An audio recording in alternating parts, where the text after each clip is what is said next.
Good morning, good afternoon, good evening.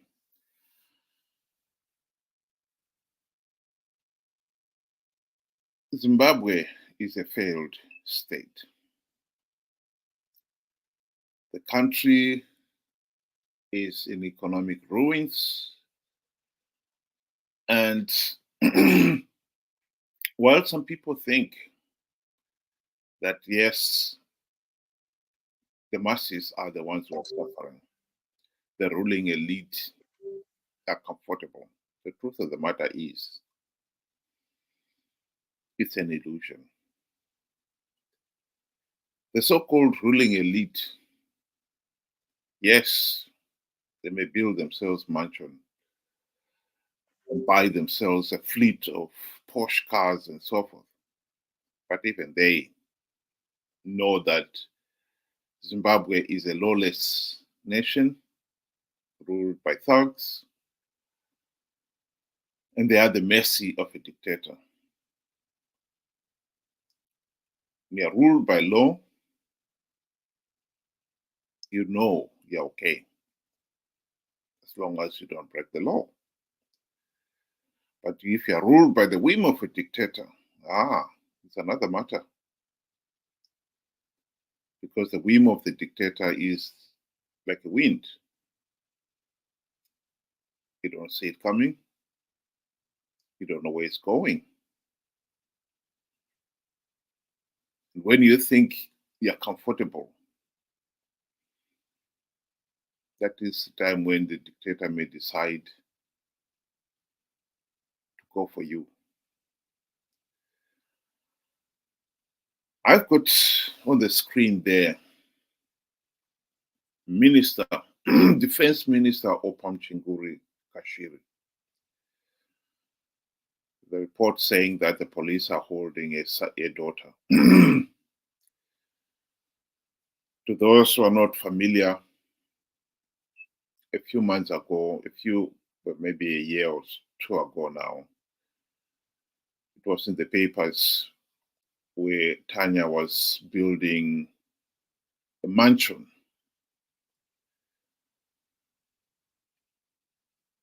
And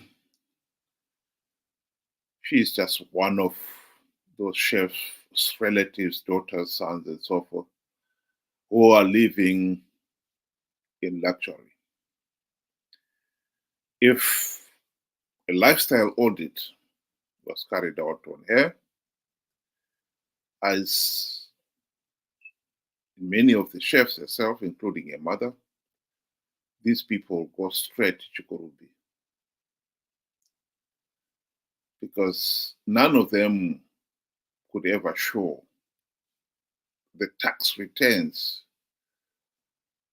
backing where they got the money to justify their luxurious lifestyles. The thing here, the story here is that ZANU-PF has, from the time of our independence, decided that it was going to keep the masses of the ordinary Zimbabweans poor for the sake of its own iron grip on power. Here is a short video clip quoting Margaret Dongo, one of the ZANU-PF officials. She has since fallen out of favor with the regime. But let's hear what she has to say about ZANU-PF's plans for the masses, for the ordinary Zimbabweans. They have wrong priorities, especially the current government. How can you go and build an airport which services a few people, and the majority are the elite and the so-called investors? Look at the rural. I made you come to interview me because I wanted you to have the experience of the roads that we are using. If we go today to our hospital there, you feel pity with that's a hospital in a rural area. If we go to our clinic, you feel pity. We have no piped water here. Do you know the reason why the rural people vote for ZANU-PF? One, they're intimidated. Two, the policy is that the rural people should remain poor and subservient to the government. They should remain poor, because if they remain Exactly. One of the burning issues actually has been the land issue. Ian Smith denied the rural poor title deeds to land because he knew that that would economically empower the people. And he didn't want an economically empowered black majority. They're easier to rule when they're poor. And when ZANU-PF came into office, they too deliberately, this last 44 years, denied the rural people the ownership to land. The one thing the rural people would appreciate for the sake of controlling them. The ruling elite, they thought they are comfortable. But as we can see, they are not. I've been interested in the comparison in terms of vision of a leader.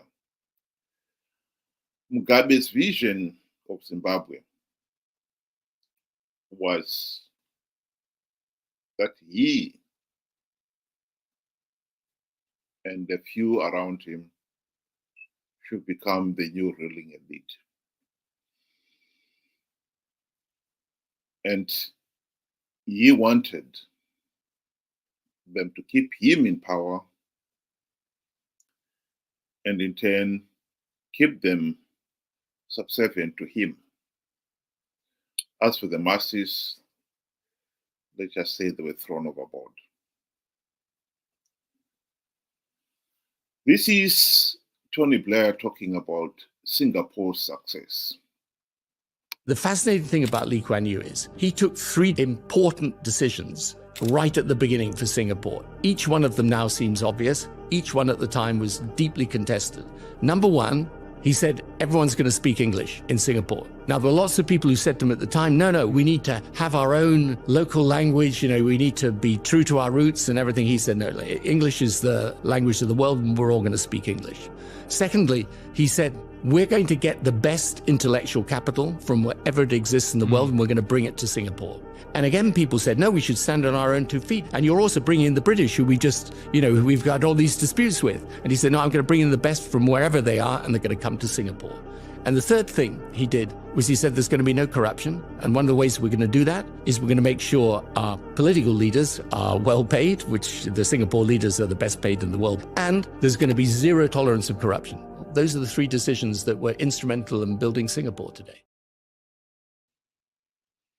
Mugabe had a different strategy. He decided that he is going to pay those around him very well. I've played in the past a video clip of Dr. Simba Makoni explaining how soon after independence, Mugabe issued all his ministers with E-class dispense. That was the thin edge of the web of the wedge. They were being spoiled rotten. That has become the norm in Zimbabwe. Ministers driving limousines, getting generous salaries and allowances, allowing them to build mansions, buy fleet of cars. having farms, etc., etc. He was bribing them so that they, in turn, would be as faithful to him as dogs. They will be so comfortable they will not want to challenge him in any way and risk getting all these benefits.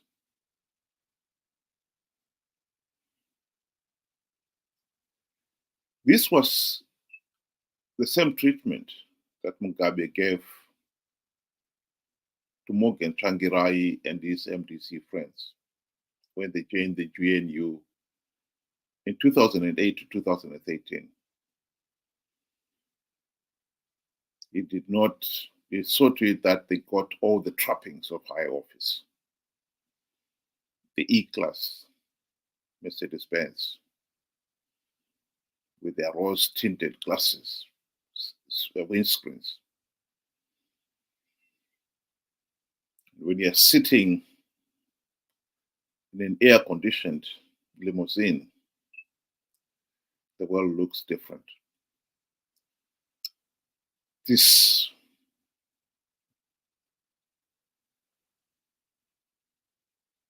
hardly surprising that they forgot about the reforms. When some people asked why was MDC leaders not implementing reforms during the GNU, ZANU-PF cronies boasted, they've learned to enjoy the trappings of high office. They'll never rock the boat.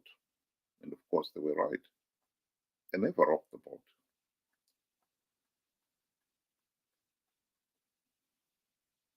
They were enjoying the spoils of power, and they forgot about implementing the reforms necessary to stop ZANU-PF rigging the elections. And ever since the GNU, they've been participating in these flawed elections for a share of some of the trappings of power. That's what they cared about. But to come back to ZANU-PF, ZANU-PF itself, even the chefs, even during Mugabe's time, they also knew that they were not safe. Look at the likes of Mai Mujuru, Didymus Mutasa. They thought they were the chefs. But in 2014, they were accused of factionalism, when in reality, all they had done was that Mai Mujuru and their followers, they were set to win the factional war in the party.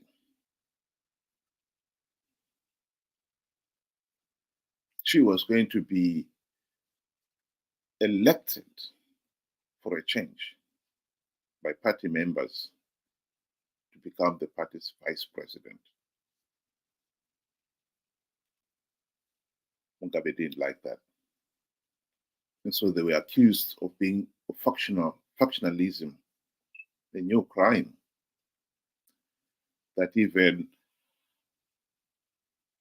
the ZANU-PF dictator himself could not clearly define what is this factionalism. And so they were booted out. And once you have lost the backing of the party, you're in the wilderness. For the likes of Mai Mujuru, she was able to survive on some of the loot she had put aside. Others, like Didymus Mutasa, felt the cold wind, the chill, very quickly. But they were lucky. Because soon after the faction that had booted them out won, they themselves started fighting among themselves too.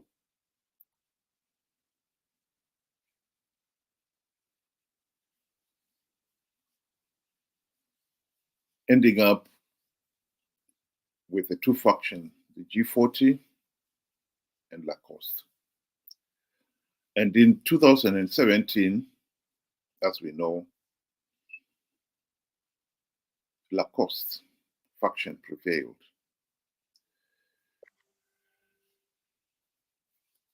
On the benefits of the military coup that year. And G40 guys, some of them had to run away, escape. They were lucky to escape with their lives. But they left their mansions, everything, farms, everything,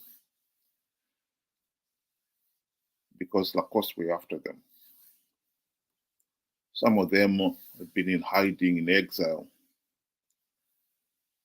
marking time, hoping that this Lacoste faction will in turn subdivide like the amoeba, fight among themselves, and maybe they will have a chance to stage a comeback.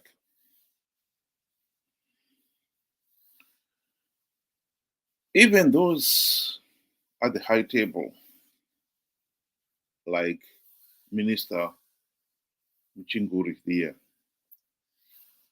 Chris Mutsvangwa and his wife, they found themselves in a situation, an embarrassing situation to say the least.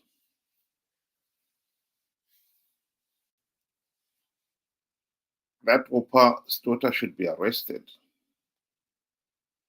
if it was about the crime. That should come as no surprise. Like I said, if there was a lifestyle audit, she definitely will go straight to Chikurubi. That's the maximum security prison in Zimbabwe, because she can never account for some of the wealth that she has amassed. There are no tax returns for that. But let's be honest, corruption in Zimbabwe is rampant. And everybody, and I mean everybody, in the ruling elite is involved, particularly those at the very top, including Mnangagwa himself. Here is a G40 member talking about that very point of corruption.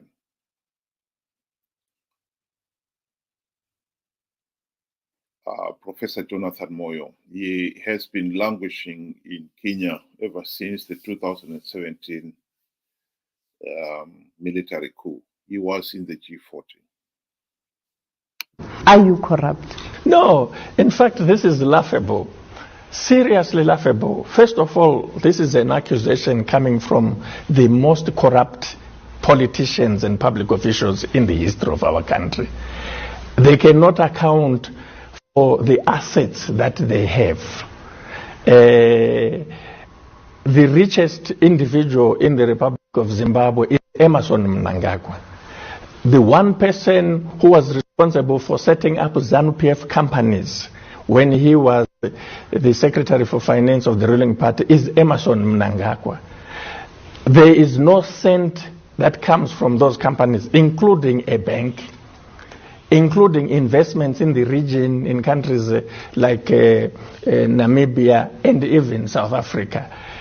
The person who led the plunder of resources, even in foreign countries such as the Democratic Republic of Congo, leading to the United Nations investigating and coming up with a report that is still there, is Emmerson Mnangagwa, along with the military cabal of General Chiwenga, SP Moyo, the person who brought the Chinese to plunder Chiadzwa diamond resources for Zimbabwe, up to a point where we have, at the very least, over a period from 2007 to 2014, some 12 to 15 billion dollars in diamond revenue that remains unaccounted for, that went into the pockets of individuals. These people have staged a coup, not just to grab power for the sake of grabbing power, but in order to cover up their corruption. That command agriculture was nothing but a looting scheme. Whether we like it or not, Zimbabwe is a failed state. Corruption,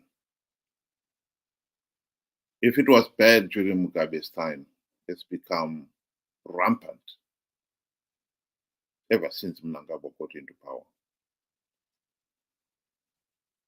We as a nation have got to wake up to the reality that as long as this continues, this nation has no future. I'll preempt and answer the question. I know some people will be saying, well, what is the solution? Well, the solution is very simple. We are not going to end corruption and mismanagement by talking about it or by pointing fingers at Mnangagwa. The best chance we have is to stop regime rigging elections. That we've had many opportunities to do. The last 24 years have been about stopping ZANU-PF rigging elections. People realize that is the only way we're going to stop ZANU-PF mismanagement and corruption. So why have we failed to stop ZANU-PF rigging the elections? Well, we had the opposition, the MDC. They had the golden chance to implement those reforms, and they failed to do so. One of the annoying and disappointing things about Zimbabweans is that even now, 24 years ever since MDC have been on the political stage, people still don't realize that the primary purpose people have been electing MDC CCC leaders is to implement reforms. They still don't realize that the GNU, the primary purpose of the GNU was to implement reforms.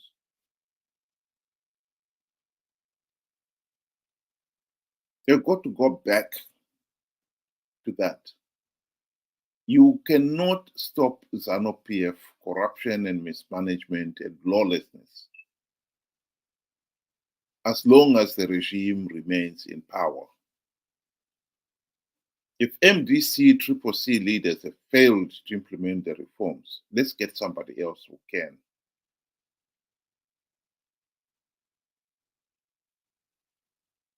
One of the reasons why people cannot accept that MDC CCC have failed is that they've got this binary mentality, that they think that they are being given the choice between MDC or ZANU-PF, Chamisa or Mnangagwa. That's not. Life is not that simple. The choice you have been given these last 24 years is to elect an opposition that will stop ZANU-PF rigging the elections. And after 24 years, including 5 in the GNU, you have got to admit that MDC CCC have failed to carry out that task. ZANU-PF is happy with that because MDC CCC have now enabled ZANU-PF to continue to remain in power. And as long as they're able to con the people to participate in flawed elections as they did last year, under the pretext that now they are going to win Triple C is going to win big because I've plugged all the vote rigging loopholes and entice people, con them into participating in these flawed elections. And there are millions. They will give ZANU-PF legitimacy. And that's exactly what they did. And Chamisa is gearing to do the same thing in 2028.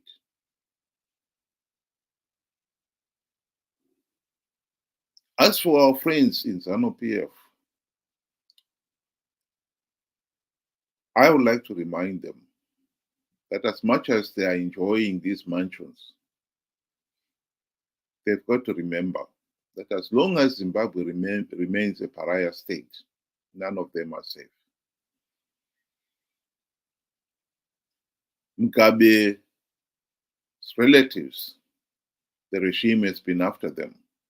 They've been taking away some of their farms.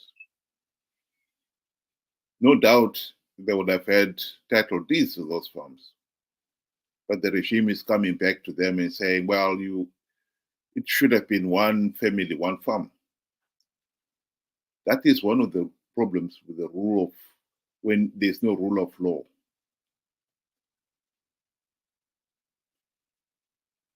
And they're ruled by the whims of a dictator. He knows that he himself and his family are having more than one farm. Breaking the law is nothing because he has no regard for the law. But when it suits him, he will use the law to punish you.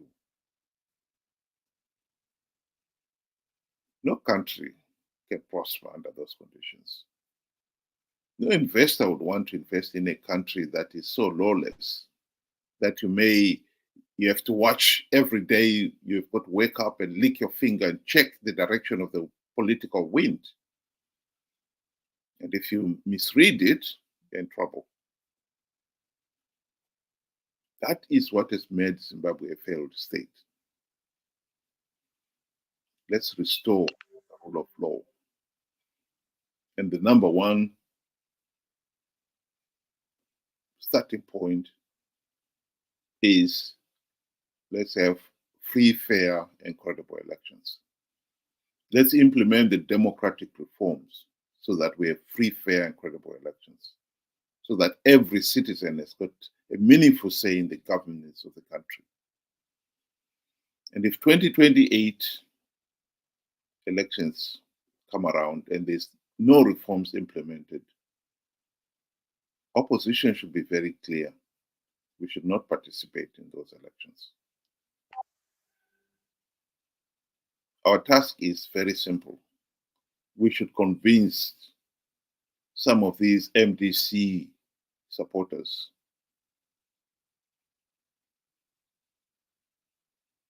that there is no point in participating. In fact, it is an act of futility to participate in these flawed elections to give ZANU-PF legitimacy. Chamisa and company will be hell-bent to participate in those elections, but they're doing so out of greed. Why that message is not filtered through even among the intellectuals beggars belief. This is what David Coulthard said in his book about the 2013 elections. It is an act of futility to keep on participating in these flawed elections. Why it is so difficult to comprehend for some people speaks volumes of their intellectual ability. As a nation, we should be ashamed. We should be holding our heads in shame that 44 years after independence, we still are failing to hold free, fair, and credible elections.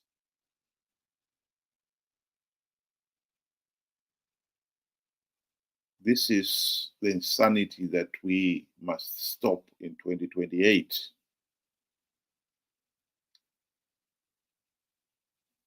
It is not rocket science. We just need to use our head for a change. That's all.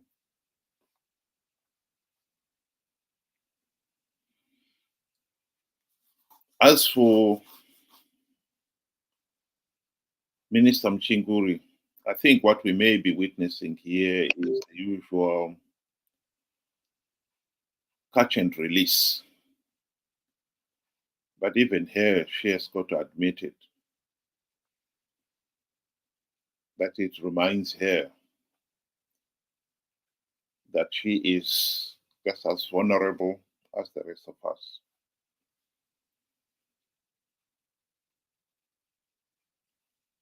Whatever she has right now, whatever her family has right now, if there is a change of the wind, of the political wind, they may lose it. And there's no guarantee they will still have all that wealth 10 years from now, 20 years from now.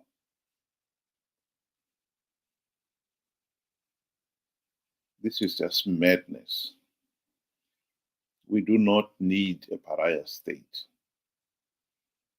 We all of us need a country ruled by rule of law, not the whims of the dictator. That is a fact. Thank you very much, those who were able to listen, and have a good day.